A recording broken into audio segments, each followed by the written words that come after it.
Cá Entre Nós, com Nelson Marques.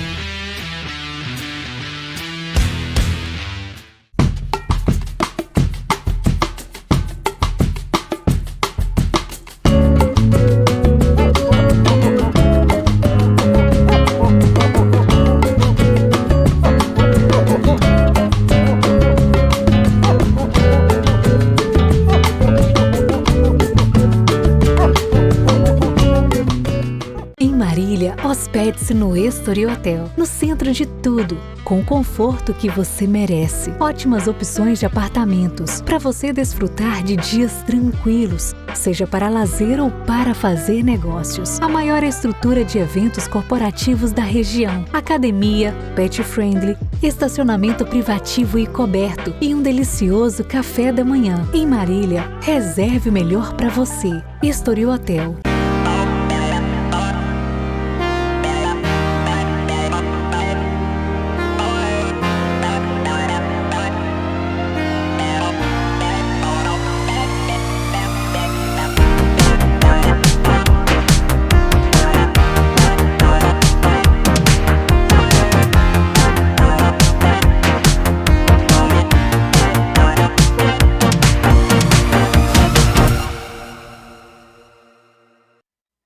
Olá pessoal, estamos iniciando mais um Cá Entre Nós e hoje vamos muito além das taças. Nosso convidado é alguém que carrega no olhar a paixão pelo vinho e na fala a sabedoria construída em anos de vivência com a terra, com os aromas e as histórias que só um bom vinho pode contar.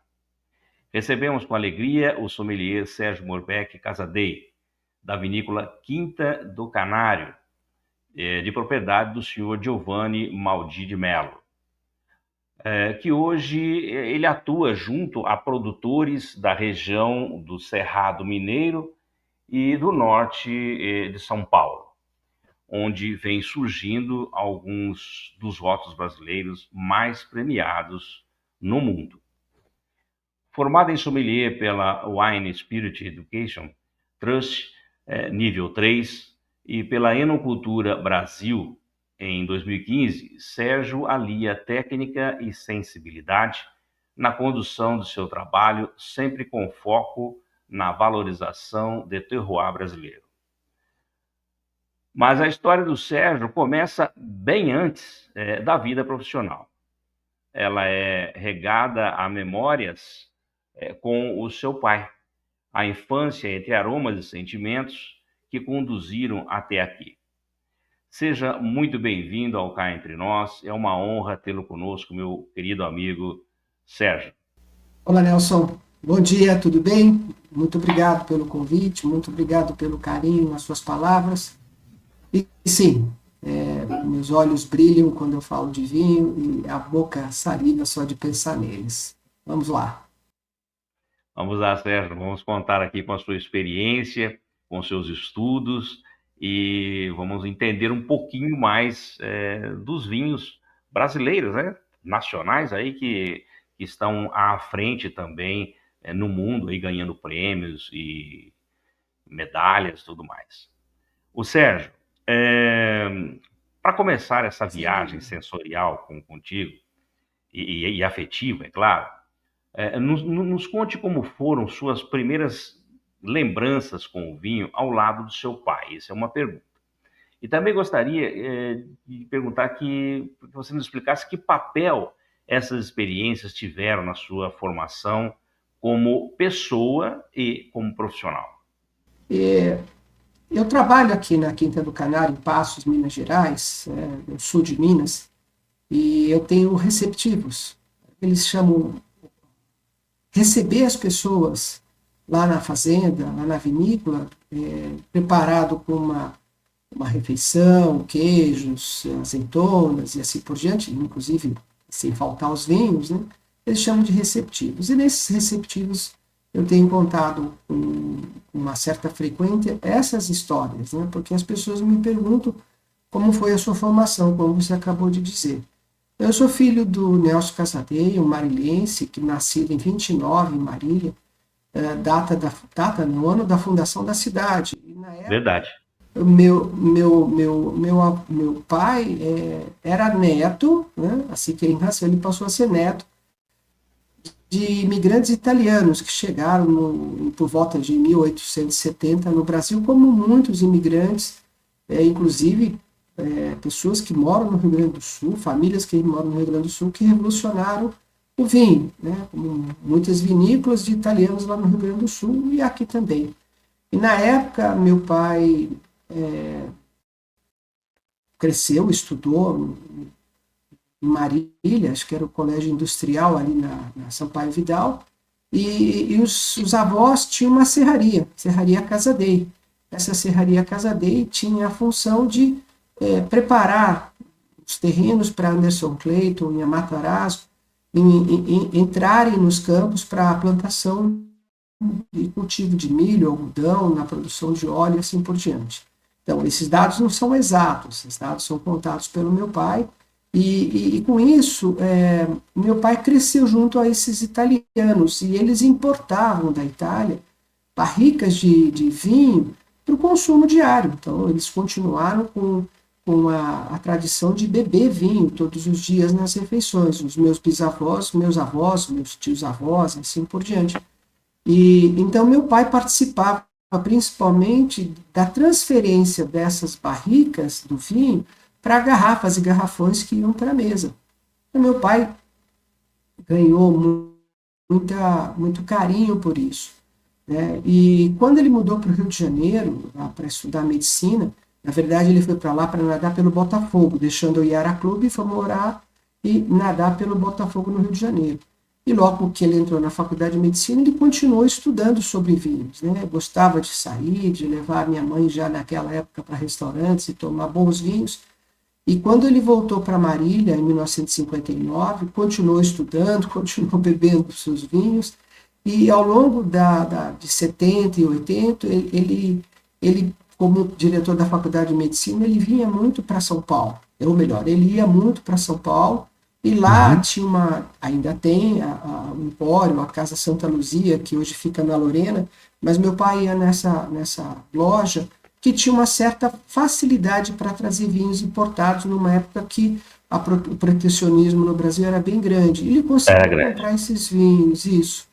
Ele comprava vinhos italianos, franceses, espanhóis, chilenos, argentinos, e levava até alemães, às vezes ele comprava, não aquele vinho docinho alemão que a gente acostumou há um tempo atrás, mas ele levava para casa, até para servir para os professores que ele recebia em casa para os almoços, né, os professores da faculdade de medicina, e para a gente mesmo. Então eu cresci no meio dessas pessoas, professores da faculdade de medicina, que viajavam muito para o exterior, não era uma coisa muito comum na época, na classe média ou na classe de professores, que a gente conhecia em Marília, mas ele recebia e ele sempre ofertava esses vinhos, a gente sempre ali do lado deles, vendo tudo aquilo, participava dos almoços, dos jantares o tempo todo.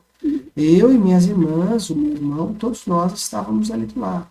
E crescendo, meu pai foi me ensinando, foi dizendo, a gente ia em supermercado, no Pastorinho, ali na 9 de julho, fazer compra, ele falava, ó, esse aqui é da Borgonha, esse aqui é da onde, esse aqui. Ele ia falando esse da Grande União, lá do Rio Grande do Sul, e ele ia explicando para mim, eu fui crescendo com ele, e sempre ali do lado dele, do lado esquerdo dele na mesa, e ele tomando os vinhos e eu aprendendo com ele, né? E também ele teve um grande mentor, que eu percebo, pelo fato de ele ter os livros, todos os livros de um outro médico que fundou várias associações e clubes de vinhos em São Paulo, no Brasil, chamado Dr. Sérgio de Paula Santos. Meu pai comprou todos os livros e lia muito. E por volta dos anos 80, 82, 85, ele e minha mãe já começaram a fazer viagens de enoturismo pela Europa. Enoturismo. Enoturismo pela Europa. Hoje, que é muito comum, naquela época meu pai fazia. E minha mãe tinha a paciência de tirar rótulo por rótulo dos vinhos que eles tomavam naquela época e colocavam num álbum de fotografia dizendo, ó, fomos daqui para lá, fomos aqui por esse, assim por diante. Eu não sei como ela fazia isso, mas eu acho que naquela época tirar um rótulo de uma garrafa era mais simples do que hoje, porque hoje, se for tirar, você vai rasgar. E foi assim, aprendendo a tomar vinho com meu pai e com a minha mãe desse jeito, né? Sempre com boa literatura do lado, sempre me explicando a parte geográfica, histórica de cada região de vinho. E quando eu mudei para São Paulo em 1999, o ano que meu filho nasceu, que eu fui transferido para a multinacional que eu trabalhava em Marília, eu fui para lá, eu comecei a fazer vários cursos, Sim. e recorri todas essas histórias dos livros do meu pai. Ah, muito bacana, Sérgio. A gente vê por tudo isso que você fez aí, que então, antes de você se tornar um sommelier aí em 2015, você já vivia essa relação intensa com o vinho através dos conhecimentos transferidos do seu pai para você. O Sérgio, é, quando que foi que você percebeu que essa paixão poderia se transformar também em profissão? Olha, como muitos bons vinhos que nós temos no mundo hoje, como o vinho Madeira, como o vinho do Porto, como outras histórias que a gente ouve por aí, não foi assim cientificamente pensado, né? As coisas foram acontecendo meio ao acaso, foram evoluindo, as coisas foram tomando uma direção diferente. Então hoje você tem um vinho do Porto maravilhoso, muito diferente do que há 300, 400 anos atrás, né? Então, para mim, isso foi acontecendo de uma maneira casual. Eu entrava num supermercado com a minha mulher, ela ia fazer a compra, eu ia para a adega, ficava vendo os vinhos lá, preço da região, lendo os rótulos, conversando com o sommelier. Entrava num shopping, descobri que tinha uma loja de vinho, ia na loja de vinho para ficar olhando, e aí comprava um livro, e estudava, e lia. E em São Paulo foi fácil, porque fácil, que eu quero dizer assim, tinha disponibilidade, né? Comecei a fazer cursos, né? Em 99 ou 2000 eu já fiz um curso pela Expand, hoje ela não existe mais, lá no shopping, perto do Shopping Morumbi, ali, acho que o Marketplace, isso, né? Tinha uma Expand lá que dava cursos e eu fiz o curso por lá. E fui conversando com amigos dentro da empresa que eu trabalhava, que era uma multinacional do ramo farmacêutico. As pessoas vinham até mim, queria tomar um vinho, queria comprar um vinho. E aí eu pesquisava, olha, não tem a resposta para você agora, e ia nos livros do meu pai, pesquisava um pouquinho na internet, não era tão fácil quanto hoje, e trazia de volta sempre um bom rótulo, alguma coisa desse tipo. Sempre participei disso. E num determinado dia, acho que foi em 2006, 2007, um amigo falou: Sérgio, acabei de receber, isso dentro do escritório onde eu trabalhava, recebi aqui que o Senac vai promover um curso de pós-graduação de vinhos, chamava Estudo de Bebidas com ênfase em vinho, né? Uma pós-graduação no Senac. Pô, ficava perto de casa, eu morava em Santo Amaro, trabalhava na Ponte do Socorro, e o Senac ficava ali também em Santo Amaro. E eu me inscrevi e fiz uma pós-graduação, né, serviço de bebidas com ênfase em vinhos durante um ano.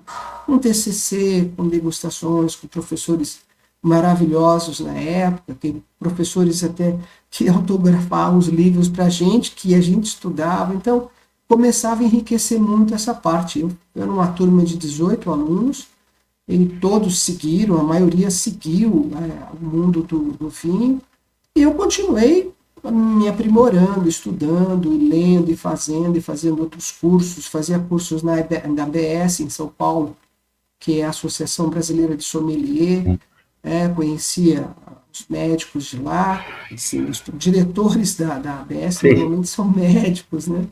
Não sei, aí eu lembro do meu pai ter facilidade em serem inteligentes o suficiente para assimilar um aroma, um sabor, né? Então, tem alguma coisa a ver com a qualidade de ser médicos. Então, aí fui fazendo esse curso, fiz o curso, terminei em 2008 o curso, fiz um TCC, né? Na época era alguma coisa parecida com um aplicativo que hoje existe, já bastante, chama Vivino, né? Porque as pessoas falavam comigo assim: eu tomei um vinho ontem, Sérgio. Você tomou que vinho foi? Era vermelho. Não, vermelho não, era tinto. E qual era o nome? Que uva? Não sei. E não tinha smartphone na época. Eu falei: vou criar um programinha eu não sou nada de TI, eu sou gestor de projetos de TI, mas não sei programar. Vou buscar alguém que faça um programa assim, ó, tomei esse vinho, está aqui, vou descrever e vou guardar em algum lugar. Né? Aí surgiram os smartphones, surgiu o Vivino, que você hoje fotografa, e tem outros aplicativos para você guardar os seus vinhos, né? Em 2008, eu saí da indústria farmacêutica a convite de uma gerente que trabalhava na La Pastina World Wine, e eu ingressei no mundo comercial do vinho em 2008, em outubro, como gestor de produto, gerente de produto da World Wine, pertencente ao grupo La Pastina, do Celso La Pastina. E aí eu comecei e estou até hoje no mundo comercial do vinho. Você falou bastante ali atrás sobre o vinho brasileiro. Depois que eu saí da World Wine, eu tive a experiência de trabalhar um pouco na Salton, na Lídio Carraro, bastante tempo na Valduga, né? Trabalhei bastante tempo também com a Jane Pisato e o Flávio Pisato, da Vinícola Pisato, sempre ligado ao vinho brasileiro, né? E o trabalho de sommelier não é apenas tomar um vinho, é divulgar o vinho que você está vendendo, que você está provando. Então, eu trabalhei muito tempo com vinícolas nacionais. Fui algumas vezes lá para o Rio Grande do Sul, fazer a rota dos vinhos, participar de convenções de vendas, é muito legal. Então, eu entrei no mercado de vinho de uma maneira comercial mesmo em 2008.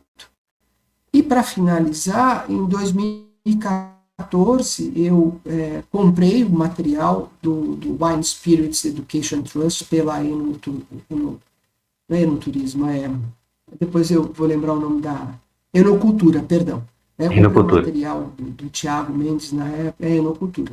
Comprei dele e era assim, livros e apostilas, tinha que estudar por conta própria, por um intervalo de tempo, há 6 meses. Então, nessa época, eu tirava o meu sábado e domingo, me isolava e ficava estudando. Via todos os livros de vinho que eu tenho e assim por diante.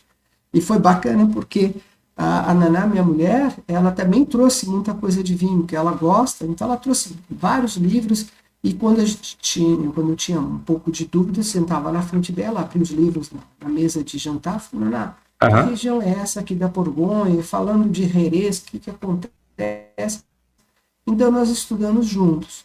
Aí eu fiz a prova, né, passei na prova prática, mas não passei na prova teórica, faltava um pouco mais de estudo. Mais 3, 4 meses de estudo, estudei e passei com mérito na prova teórica, que foi super bacana. Isso foi em 2015 e me deu essa base. Mas de lá para cá, eu cada vez estudo mais e mais. Achei cada dia, né, Sérgio? Cada dia. Com a inteligência artificial, a gente pergunta de uma maneira adequada e você tem sempre uma boa resposta em relação ao mundo do vinho. Então, e hoje eu trabalho nessa vinícola, onde eu sou sommelier, e posso dizer com bastante propriedade que eu conheço um bom bocado a respeito de vinhos, viu? Que bacana, mas não é à toa que nós estamos trazendo você aqui para dar essa aula para a gente, é uma verdadeira aula aí, não só de experiência, como de conhecimentos, como eu já disse atrás. Ô Sérgio, você atua muito próximo a vinícolas do Cerrado Mineiro e do Norte Paulista. O que torna essas regiões tão promissoras para a produção de vinhos de alta qualidade? Olha, o principal fator de termos vinhos de alta qualidade nessa região, que nós estamos bem no finalzinho do Cerrado Mineiro, né, já que numa transição, o Cerrado Mineiro eu fui pesquisar, e ele fica um pouquinho mais para cima, onde há vinícolas também, mas a parte do sul de Minas, o sul de Belo Horizonte, o norte de São Paulo, Espírito Santo, Rio de Janeiro, e além disso, Mato Grosso, Goiás, Distrito Federal, Mato Grosso do Sul, tem vinícolas produzindo vinhos de ótima qualidade. Em Uberaba, Uberlândia também tem. Mas o que torna o vinho de qualidade nessa região foi a aplicação de uma metodologia, de um processo, de um procedimento aprimorado por um agrônomo da IPAMIG, o Dr. Murilo de Albuquerque Regina, que é proprietário de vinícola aqui no estado de Minas, e em 2002, 2003 aproximadamente, ele criou esse restaurante que já existe há tempo, 40, 50, 100 anos, chamado dupla poda, colheita de inverno.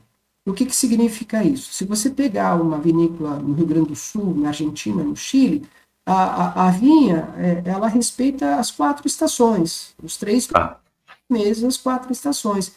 E há uma poda só da vinha. Há uma poda que se faz na videira, que é a poda que se faz logo depois da colheita, deixando um tempo de hibernação e assim por diante durante o inverno.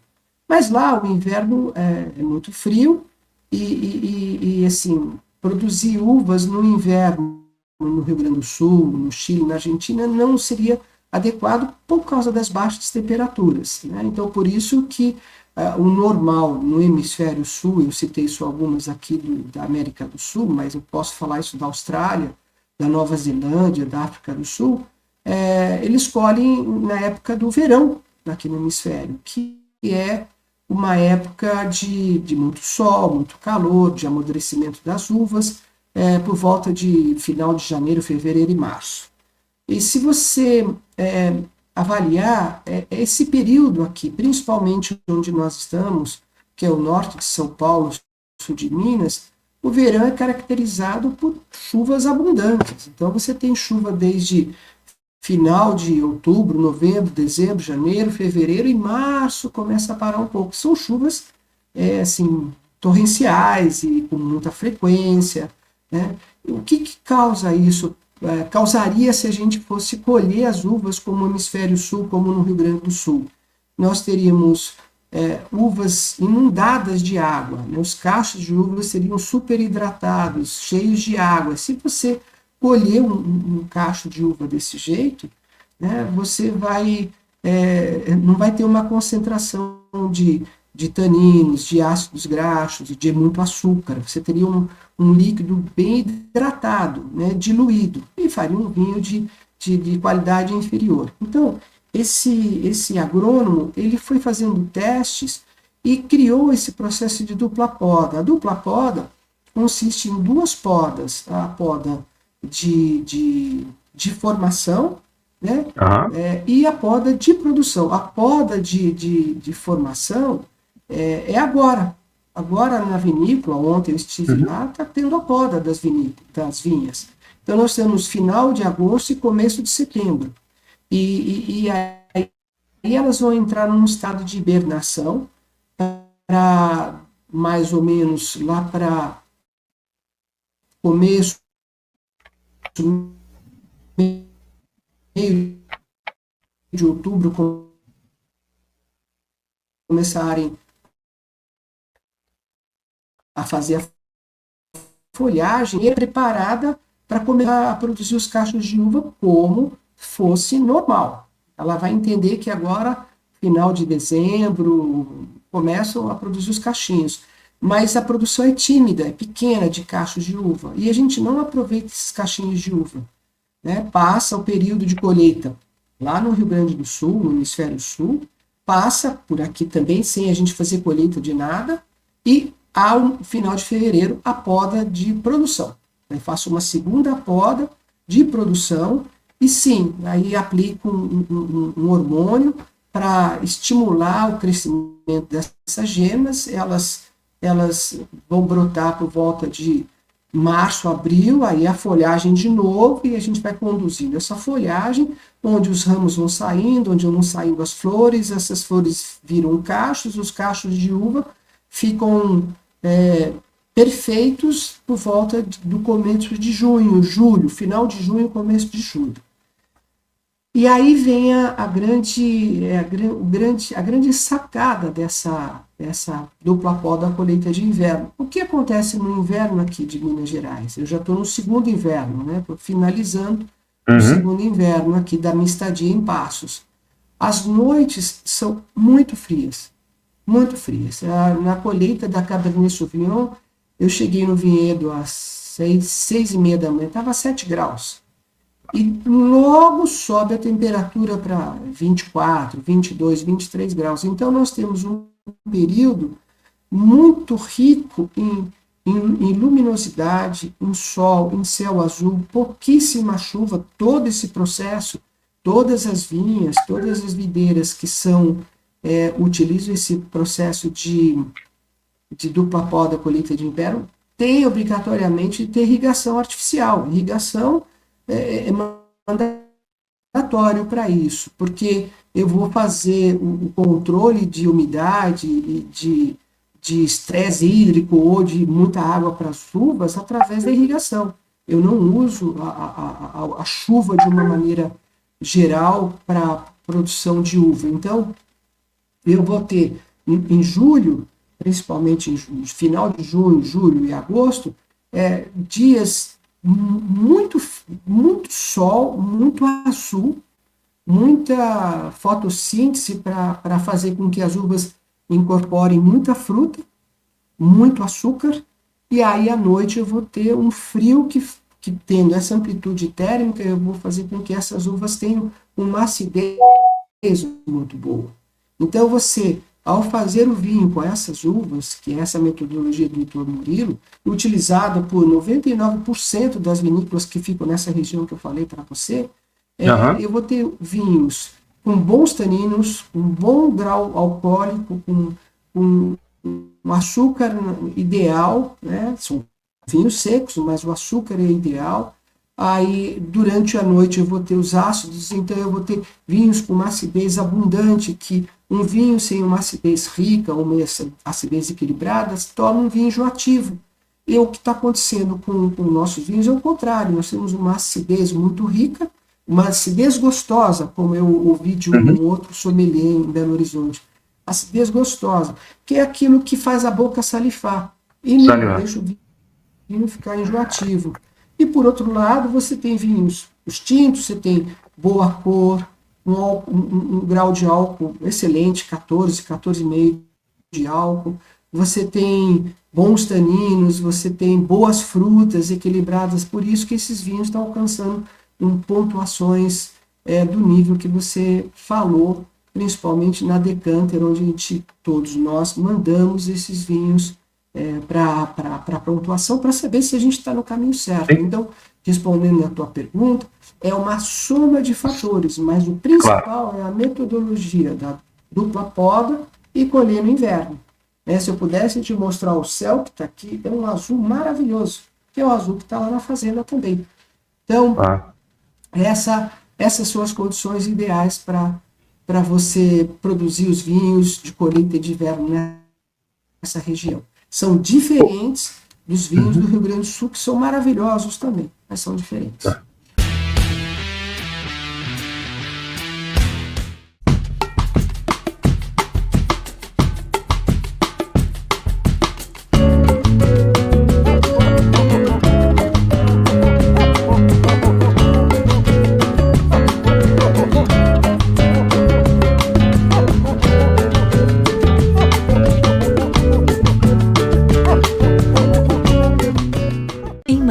Hospede-se no Estoril Hotel, no centro de tudo, com o conforto que você merece. Ótimas opções de apartamentos, para você desfrutar de dias tranquilos, seja para lazer ou para fazer negócios. A maior estrutura de eventos corporativos da região, academia, pet friendly, estacionamento privativo e coberto e um delicioso café da manhã. Em Marília, reserve o melhor para você. Estoril Hotel.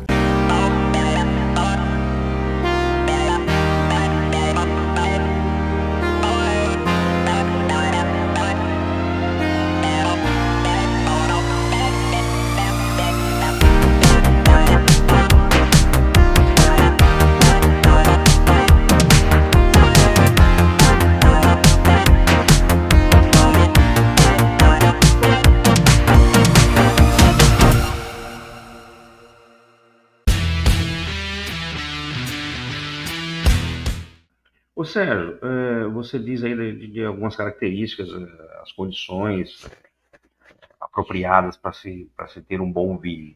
O terroir do do Cerrado, ele traz desafios e também oportunidades. Quais características do solo e de clima têm contribuído para o sucesso desses vinhos que vem surpreendendo aí o mundo? Então, quando a gente fala de terroir, por exemplo, o terroir da Quinta do Canário é totalmente diferente do terroir das vinícolas do Espírito Santo do Pinhal. Totalmente diferente. O que se assemelha é o processo de dupla poda, colheita de inverno, irrigação e algumas uvas muito semelhantes. Por exemplo, a Syrah, por exemplo, é uma uva francesa do Vale do Rhône, na França, ali perto de Lyon. E é uma uva que se deu muito bem aqui na região, né? Nessas regiões que eu te falei. Temos Cabernet Sauvignon, Sangiovese, Pinot Noir, tem outras uvas, mas a que se deu bem mesmo é a uva Syrah, pelas características de ser uma uva robusta, ao mesmo tempo produzir vinhos finos, tem uma casca grossa, acumula bastante açúcar. Então, quando eu falo de terroir, assim, meu terroir aqui na Quinta do Canário novamente, é diferente do terroir das vinícolas lá do Espírito Santo Pinhal, que é diferente do Mato Grosso, que é diferente do Rio de Janeiro, ou mesmo até diferente da Chapada Diamantina, onde se produz grandes vinhos também e grandes cafés. São coisas bem diferentes, mas o que são semelhantes, né, as características semelhantes, dupla poda, colheita de inverno, irrigação e manejo desses vinhedos. Então, o nosso terroir, por exemplo, produz vinhos robustos, vinhos carnudos, vinhos potentes, vinhos densos, de cor bonita. Encorpados, né, como diz. Lá na fazenda, um solo encorpado, vermelho, solo vermelho, argiloso, né? A gente fica perto de dois mananciais de água, dois córregos de água, então eu tenho uma certa umidade ali por perto, às vezes boa, às vezes não tão boa, mas o frio ali perto dos riachos é mais intenso do que numa altitude. Se eu tenho uma parte mais alta da fazenda onde tem café, né, já disseram, plante uva lá e você vai ter um vinho de boa qualidade, mas com certeza vai ser diferente do vinho que a gente produz hoje, porque nós estamos numa baixada onde faz muito frio. E esse frio é muito benéfico para as uvas durante o inverno daqui da gente. Então, a luz, o céu, o que tem em volta, o cafezal, lá era uma plantação de eucalipto, foi arrancada, tirou-se o eucalipto, tiramos os tocos, deixamos livre para plantar uva. Então, tudo isso constitui o terroir. Lá em Espírito Santo do Pinhal, numa vinícola ABC, ela não teve todo esse procedimento. Lá provavelmente era uma pastagem, eles tiraram, implantaram, ali tem mais pedras, ali o solo é mais claro, vai dar um vinho diferente de lá. Então o terroir de lá é diferente do nosso terroir. Mas, usando essa metodologia, o mineiro, o paulista, o goiano, estão fazendo vinhos maravilhosos de acordo com cada terroir. Então, se você toma um vinho de Bordeaux na França, e toma um vinho do Borgonha, ou toma um vinho do Rhône, são vinhos completamente diferentes. Exatamente. Pode ser até que tenha a mesma uva, mas você tem terroirs e regiões diferentes, os vinhos vão sair diferentes. Tá. Sérgio, a Quinta do Canário, a vinícola na qual você trabalha, tem se destacado aí no cenário nacional. Quais rótulos ou projetos especiais você destacaria como símbolo dessa nova fase do vinho brasileiro? Olha, eu acho que eu tenho que chamar a atenção pelo empreendedorismo do Giovanni, né? O Giovanni é um paciense, família grande aqui em Passos, a família tem um hotel que já foi um hotel muito frequentado, hoje é um hotel um pouco mais simples, mas parece que vai passar por uma reestruturação, fica no centro da cidade, mas é um ponto de referência. O Giovanni, lá do Hotel Maldi, era do avô dele. Assim como a fazenda, que hoje é a Quinta do Canário, passou pelas mãos do avô dele, o Tó Maldi, aqui de Passos. Você fala no Tó Maldi, as pessoas conhecem. E que foi um agricultor, como muitos têm aqui, um empreendedor há 40, 70 anos, que plantava café, tinha sua vaca para tirar leite, e essa fazenda foi passando de para tio, para primo, para amigo. Aí o Giovanni, depois que se formou em Direito e trabalhando há 25 anos em São Paulo, onde ele tem escritório no Pacaembu, no final por volta de 2016, 2017, ele falou: eu vou voltar para o campo como meus parentes fizeram, né? Meus ancestrais fizeram. E ele comprou a fazenda, reformou o café que tinha, plantou mais café, irrigou o café, e em 2017, 2018, apaixonado por vinho que sempre foi, ele foi procurar assim, informações e conhecimento em Espírito Santo do Pinhal. E ele encontrou uma equipe de uma empresa chamada Terra Nossa. Essa Terra Nossa é uma empresa, uma vinícola do Espírito Santo do Pinhal, tem 3, 4, 5 enólogos fantásticos, tem agrônomos que dão assistência técnica, e ele acabou fazendo amizade com esse pessoal, e esse pessoal dá assistência para a gente aqui. Então, nós temos uma visita a cada 15 dias do agrônomo, que vem orientar o que tem que ser feito. Legal. E quando a gente colhe as uvas daqui, a gente leva para Espírito Santo do Pinhal. Então, são vários fatores que fazem com que a vinícola da Quinta do Canário tenha esse destaque, né? O projeto não tem um projeto, não é um projeto de um vinho, é projetos de vários vinhos. Então, ele plantou as uvas no local onde eram os eucaliptos, ele plantou, hoje somam-se mais ou menos em torno de 15 mil pés de uvas, de uvas diferentes, são 6 uvas diferentes, então nós fazemos vinhos diferentes. O que predomina é a Syrah, a maior quantidade de videiras são as da espécie Syrah, que, como eu já falei, se deu muito bem em várias outras vinícolas. Então, esse é o projeto de vida de vinhos da vinícola, meu, da Naná, do Giovanni, com relação à produção desses vinhos. Então, ele plantou as uvas em 2019, 2 anos depois ele conseguiu produzir 2 grandes rótulos, o Soberbo e o Sublime. São os vinhos, o nome dos nossos vinhos, ambos Syrahs, um passando em barrica de carvalho e o outro não passando em barrica de carvalho. E o vinho foi um sucesso entre os amigos, entre algumas pessoas, entre os produtores de vinho e assim por diante. Mas em 2024, nós tivemos a orientação do Giovanni, falando: você e a Naná, agora em Passos, têm a possibilidade de organizar e enviar esses vinhos para os concursos. Então, em 2024, foi a primeira vez que nós mandamos. E nós mandamos 2 vinhos, se eu não me engano, foram 2 vinhos, o Soberbo e o Sublime, e eles já foram pontuados. Nós nos animamos em 2024, 2025, esse ano, nós mandamos 4 vinhos para lá. Os 4 vinhos também tiveram pontuação. Que maravilha. Então, é a soma de uma série de fatores, mas o que eu digo, o projeto mesmo, é o empreendedorismo do Giovanni. Ele sendo advogado, trabalhando em São Paulo, trabalhando em Brasília, onde ele tem uma sede. Ele também tem outra propriedade no Tocantins, com um sócio lá no Tocantins. Então, ele saiu um pouco do mundo corporativo, que ele foi do Conselho da Teresópolis, Itaipava. Ele saiu continuou prestando trabalho e serviço para muitas empresas, mas ele falou: vou voltar para o campo. Então, hoje a gente tem aí uma produção muito boa de grandes vinhos. Que bom, sorte nossa. E temos empreendedores com visão sem dúvida. E que agregam bons profissionais ao lado dele, como você, para poder divulgar esses vinhos maravilhosos. Ô Sérgio, cá entre nós, depois de tantas experiências, prêmios, encontros e descobertas, o que ainda te emociona ou surpreende quando você abre uma garrafa de vinho?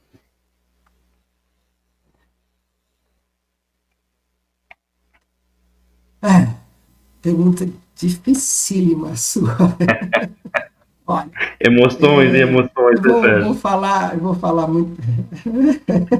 Não, assim, quando eu abro uma garrafa de vinho, então eu vou entregar aqui, né, a minha característica. Eu abro uma garrafa de vinho por dia. Lógico, Beleza. são vinhos da Quinta do Canário, né?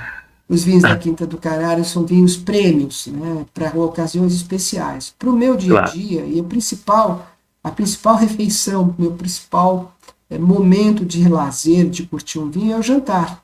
Daqui a pouco, terminando isso aqui, eu vou fazer algumas compras e vou lá para a fazenda.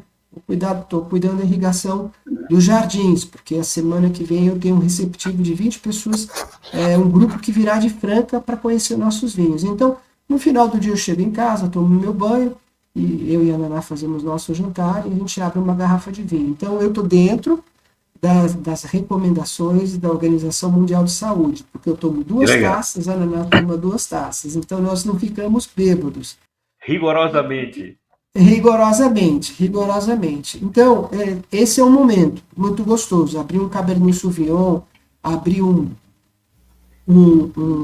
Merlot, um Pinot Noir, que a Naná adora essa uva, a gente começa a tomar esse vinho durante a refeição, a gente vai soltando, aí o vinho vai soltando também os seus aromas, vai enriquecendo na taça, e eu e a Naná vamos fazendo as degustações, eu e ela do lado, e vamos curtindo, né?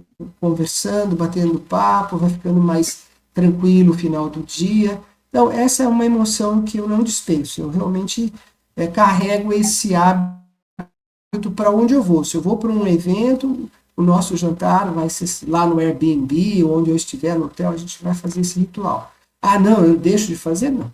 Deixo, lógico, tem hora que não dá para fazer.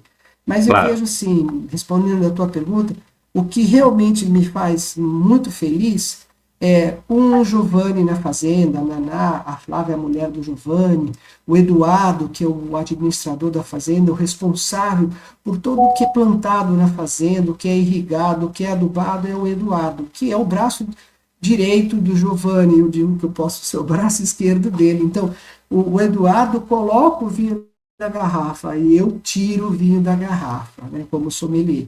Mas É uma equipe, dupla tem dinâmica, muita né? pessoa, a gente senta. Não, tem mais outras pessoas, tem o Daniel, tem o Tadeu, tem o Ronaldo, tem várias pessoas trabalhando lá na fazenda. Então, é uma equipe. Não tem Sim. como o Eduardo fazer uma coisa sozinho, o Sérgio fazer outra coisa sozinho e a gente conseguir sucesso. Não. Tem todo mundo, está todo mundo junto. Mas o gostoso que você me perguntou é a gente abrir um vinho, junto com o Giovanni, junto com o Eduardo, ou abrir um vinho que está guardado já há um tempo na nossa adega, por exemplo, o Sublime 2021, ou o Soberbo 2021, que são vinhos extremamente jovens, mas já são sêniores para a gente aqui, né? Já são senhores dentro da adega. A gente abre e vê, poxa, esse vinho evoluiu, olha que gostoso, olha como está esse.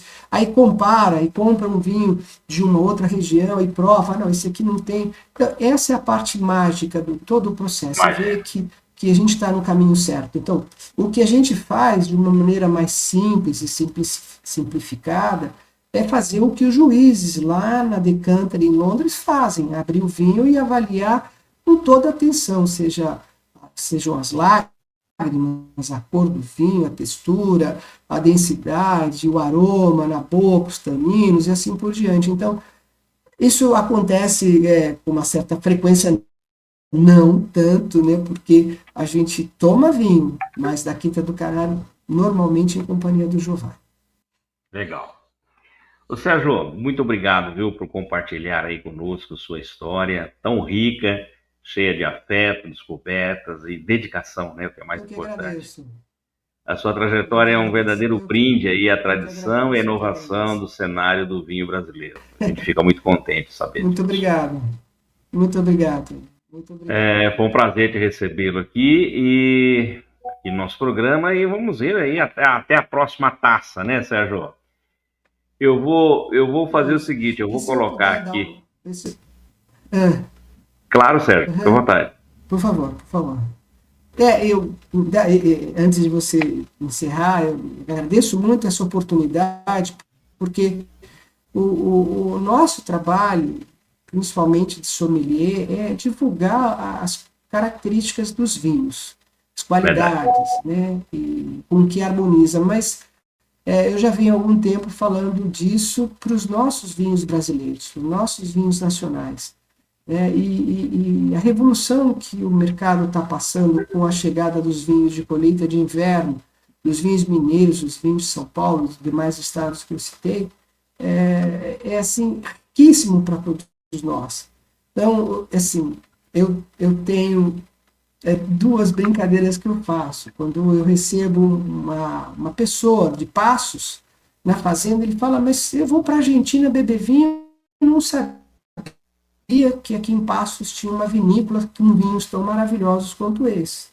E eu falo, olha, a gente está sendo pago para divulgar para vocês passenses que aqui em Passos tem uma vinícola. Então a nossa divulgação é muito importante. Então, eu falo para os espectadores, para os seus clientes, para os seus amigos que nos assistirão, provem vinhos brasileiros, tirem esse karma dizendo que o vinho nacional não é bom. O vinho nacional é maravilhoso e tem diversas regiões do sul, do Vale do São Francisco, aqui do pedacinho do Cerrado, aqui em Minas Gerais, de São Paulo, os vinhos cada vez mais deliciosos. E o que o paulistano, o paulista, o mineiro, do Rio Grande do Sul, o goiano e os demais, é no turismo. Eu falo para que vocês visitem essas vinícolas. Tem pessoas maravilhosas, histórias de gente com 80 anos produzindo vinho na quinta, sexta geração desde que os italianos chegaram aqui. Os vinhos são maravilhosos. Então, visitem. Ir para a Argentina é muito bacana, para o Chile, maravilhoso. Sim, mas, olha, nós já temos vinícolas, histórias e vinhos, principalmente, dentro desse enoturismo maravilhoso. Então, eu vou ficar muito feliz em receber você, Nelson, e seus amigos, suas amigas, se um dia vocês puderem visitar a gente aqui na Quintana do Canário, num receptivo especial para todos vocês. Muito obrigado. Não nos faltará a oportunidade, iremos com toda certeza. Vamos marcar, sim, Sérgio. Muito obrigado pelo convite, viu? Bom, pessoal, enquanto o Sérgio deixava o seu recado aí, que fantástico, nós colocamos aqui no rodapé da nosso canal os contatos para quem quiser falar diretamente com o Sérgio, trocar uma ideia diretamente com ele, os contatos estão aqui no nosso rodapé. Bom, acabamos aqui de viver uma verdadeira viagem pelo mundo do vinho, na companhia do meu amigo, posso dizer isso com muita satisfação, sommelier Sérgio, que é muito carinhoso. Na próxima semana, nós estaremos de volta com mais uma entrevista especial e é claro, sempre contando com vocês aí que nos seguem nas redes sociais e que também sempre estão nos enviando os seus e-mails sugerindo as pautas a serem tratadas aqui no nosso programa, não é? Continue nos acompanhando e não esqueça de também seguir em nossas redes sociais, aí, como eu já disse, para ficar mais por dentro aí das novidades. Muito obrigado pela sua companhia e agora solta a vinheta. Cá entre nós com Nelson Marques.